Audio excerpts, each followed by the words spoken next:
지원하는 그런 운동을 진행해오고 있습니다.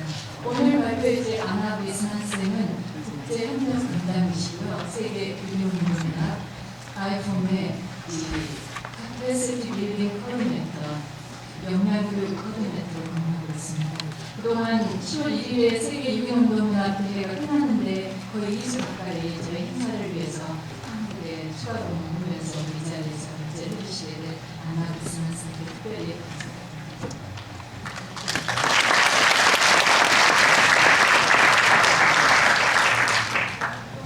Good afternoon.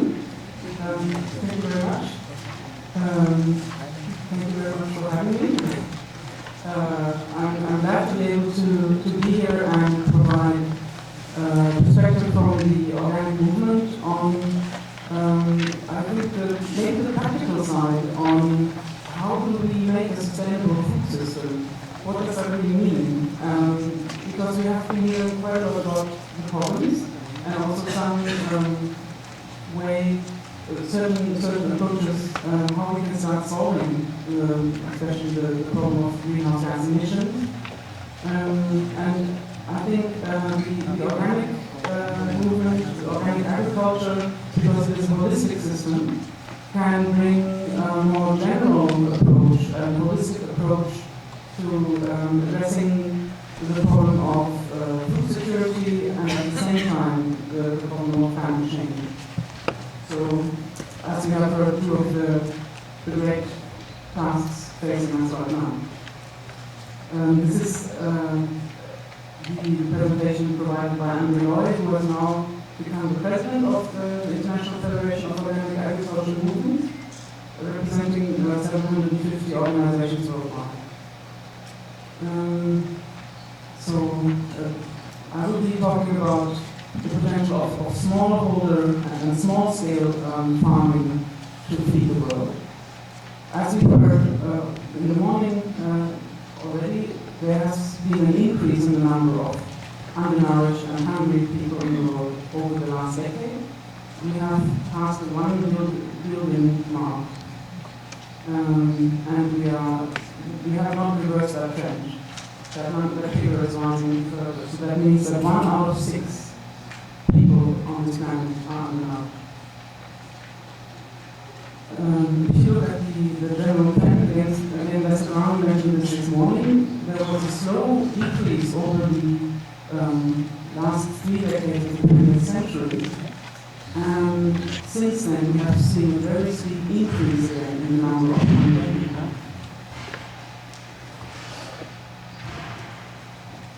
At the same time as having 1 out of 6 of us going hungry, we actually produce more food than we would theoretically need.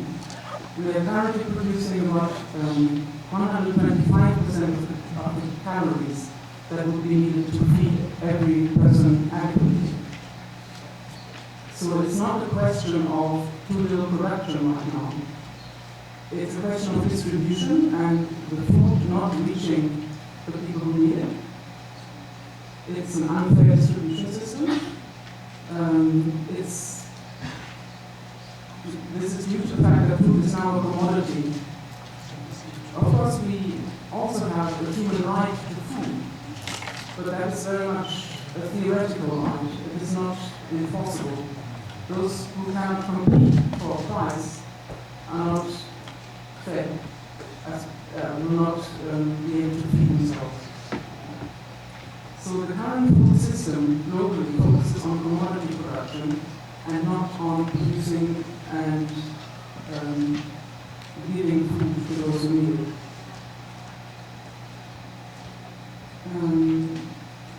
One illustration of this commodified food system, in 2007 there was a very steep increase in food prices, and this was blamed on the production, the rising production of bio or agrofuels, so diversion of, for example, grain that could have gone to feed people into producing fuel, on poor harvests, and also on the shortage of land. So there's been one response to this that has been very powerfully proposed is, in order to feed Hungary from now on, we will have to focus on a massive expansion in the production of genetically modified organisms, genetically modified foods. Only that will be able to save us from starvation. That has been the message we have been receiving in recent years. At the same time, we have also been told that small farms and small-scale farming in general is inefficient and it's not the future. It will not manage to feed us in the future, so we will have to make people leave the countryside, leave their farms, and take those small farms and turn them into large-scale operations. Only that will produce the amount of food we need. We have been told.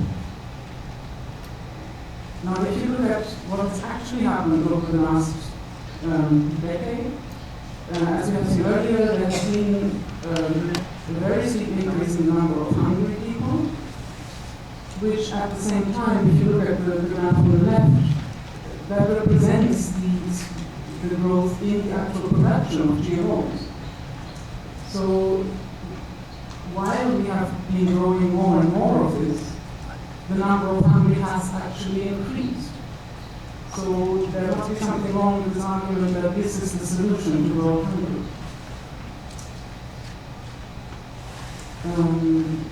Going back to the question of food as a commodity, if you look at the trends in food prices in 2008, there was a decrease after the peak of 2007 in food prices on the global market. The conditions as with respect to, for example, production of biofuels, the level of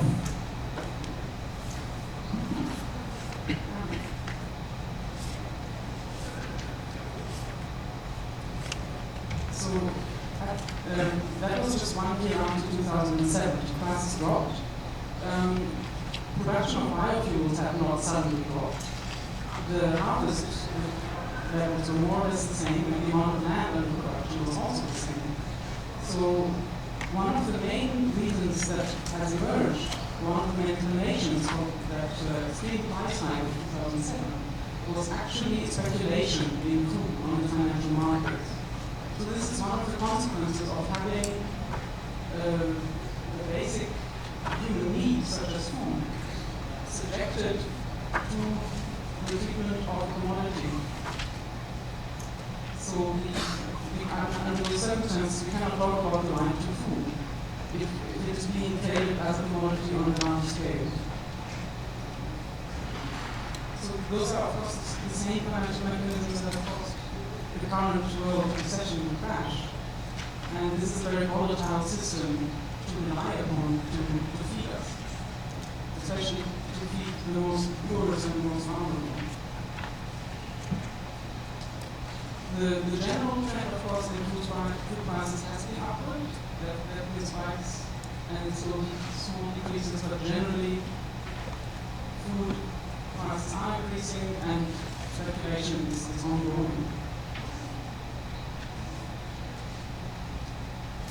And the propositions by the GMO industry for producing not only more food from genetically modified organisms, but also other materials, vaccines, medicines, new kinds of plastics and other materials for industrial purposes will actually further impact on the food supply. The same as we're now seeing with biofuels, it will actually take land out of food production and divert it into other forms of production and compete with food production.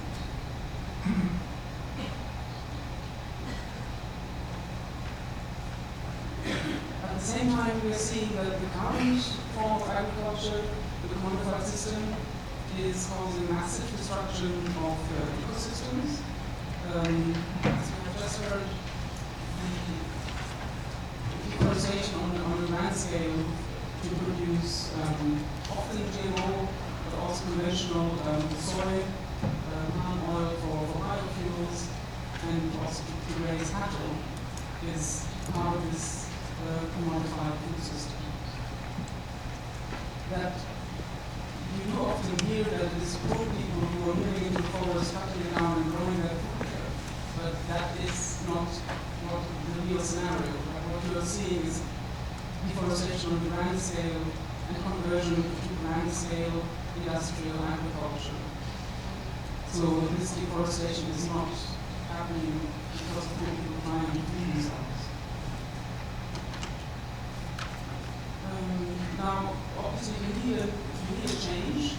You need a new food system and a new direction for agriculture. So we actually have a very powerful reference document and process. The International Assessment of Agricultural Knowledge, Science and Technology for Development, which was a process similar to the International Panel on Climate Change that most people are not familiar with. It brought together 400 scientists from 52 countries who together were looking into all aspects of the food system, food production as it is now, forecasting to the future and what is needed to actually make food production sustainable and achieve food security on a global level. So their conclusions were very different from the messages that we have been hearing very loudly over the last few years on having to go to grand scale and having to switch to GMOs.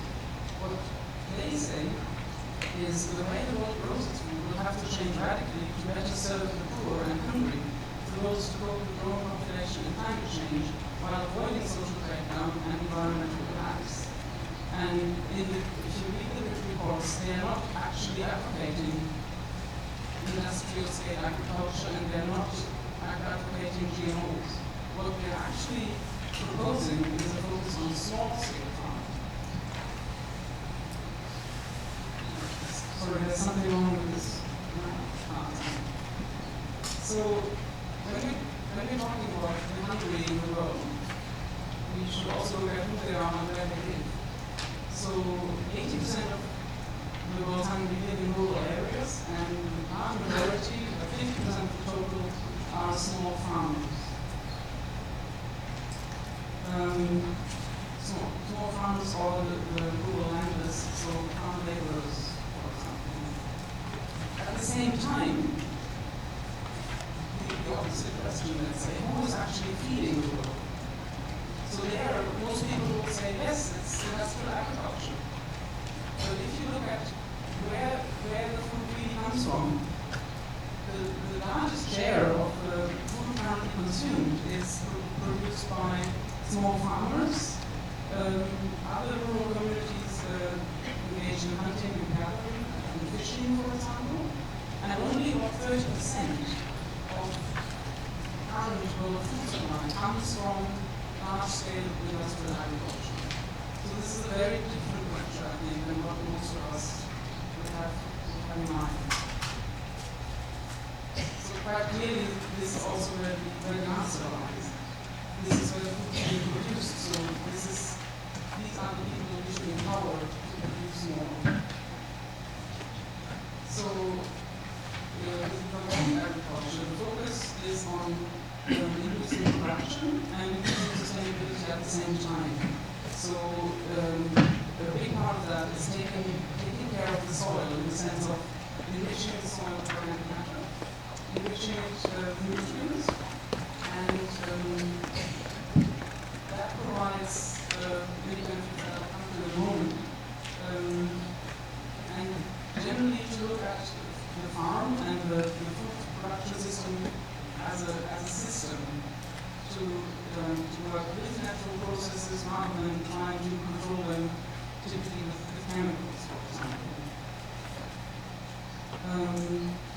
One thing I want to explain that the term co-intensification is what we use to describe high productivity organic systems. So organic is not just, let's say, low input. That's one side of the coin, using much less external inputs, but also there is intensive organic agriculture in the sense that it produces a very large amount of food from sometimes very small areas. And especially in marginal areas or those with difficult growing conditions, for example, in large parts of Africa, organic has been found to be much more productive than the current cultivation techniques. So we're talking about a huge potential to increase the food supply of the populations in those areas. And with climate change, we're talking about more areas being affected by these difficult conditions. With droughts, heat waves, sudden floods happening on a much more regular basis and in more places than we used to see. At the same time, the production from conventional agriculture in Africa has actually been falling. So we can say that this system has failed in Africa, and Africa is currently the least food secure part of the world. So clearly there's a need for alternative approaches.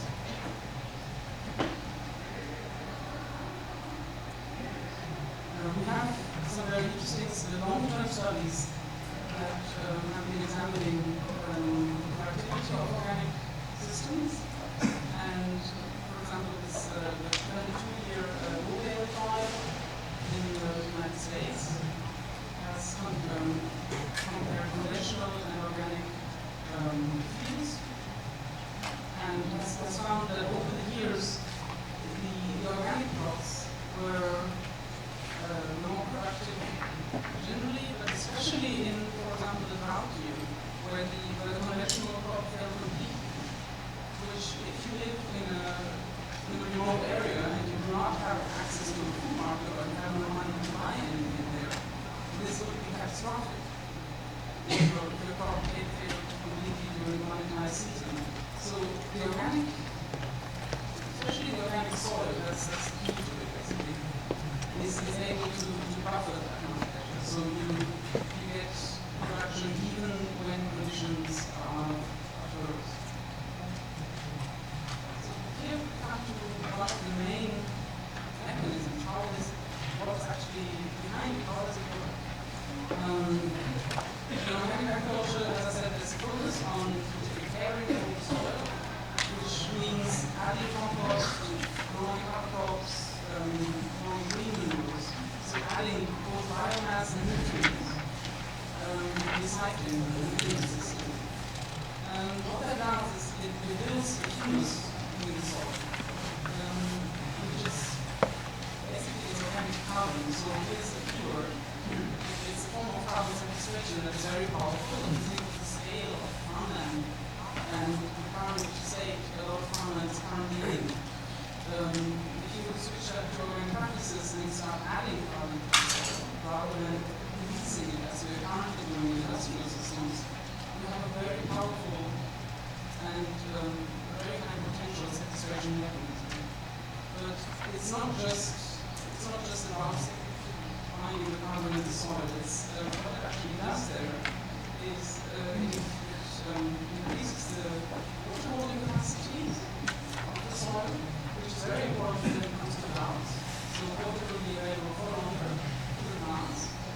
At the same time, if you're having sudden, very intense rainfall events, the absorption capacity is higher. So you can buffer these weather events with the soil that's high in organic matter.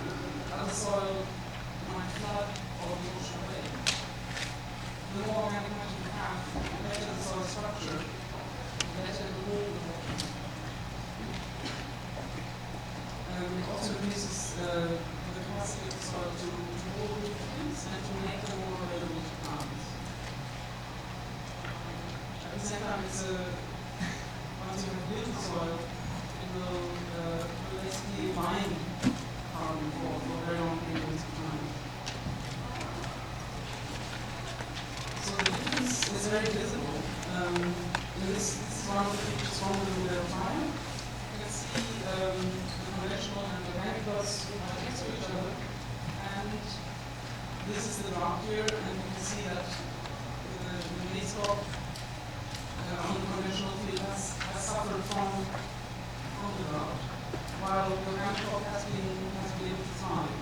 In this case, the original property was sold earlier, so it should actually be further in its development because the soil was not providing the nutrients it failed in these conditions.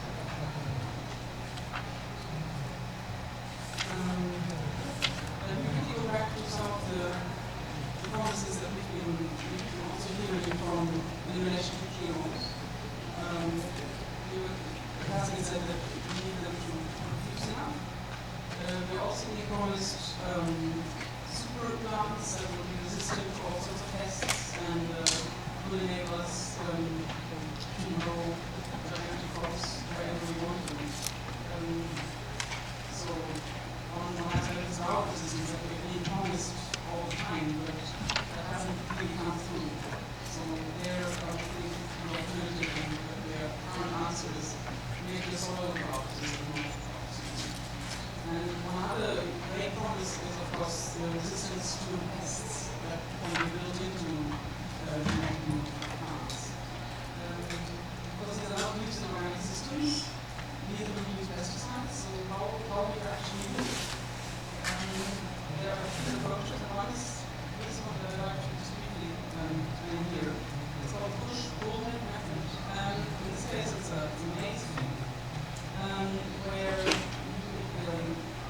plant two different kinds of companion plants. One on the edges of the field, which is native grass, and one in between the row of corn, which is desmodium. So what that does, the desmodium produces volatile particles, also on its roots from the actual leafy section of the plant that repel the stem borer moth that will normally attack the maize plants. It also produces its chemicals underground, also keep control of the spiga weed, which is a parasite. It's a parasitic weed that goes into the roots of the maize plant and basically stops them from developing further. So the desmodium is let's say, a push factor, and the native grass is the pull factor. It's more attractive to these moths, stem borer, than the maize itself. So this is where they go. So this is one way that an organic system was used to protect from pests and weeds as well.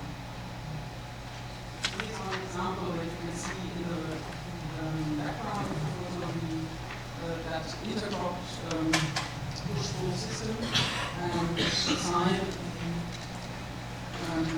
let's say pure maize field that has been completely devastated, especially by spiga weed.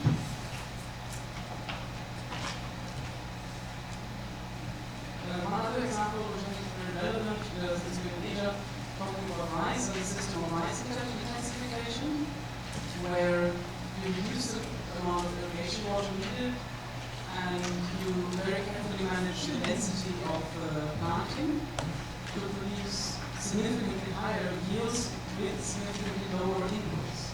And of course, water being one of the scarce factors and getting more and more expensive and more and more problematic, that is, of course, a very valuable system. So this is an example from Madagascar where SRI, system of rice intensification, has taken yields from about 2 or 3 tons to 6, 8, or even 10 tons per hectare.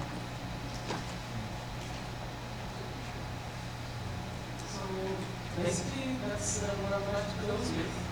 The message is we should look into alternatives, and we should look into existing alternatives when it comes to food security and climate change and addressing these problems. We should not think that we have that we know the problem but not the answers. We should not think that we need to develop new miracle technologies that don't exist yet.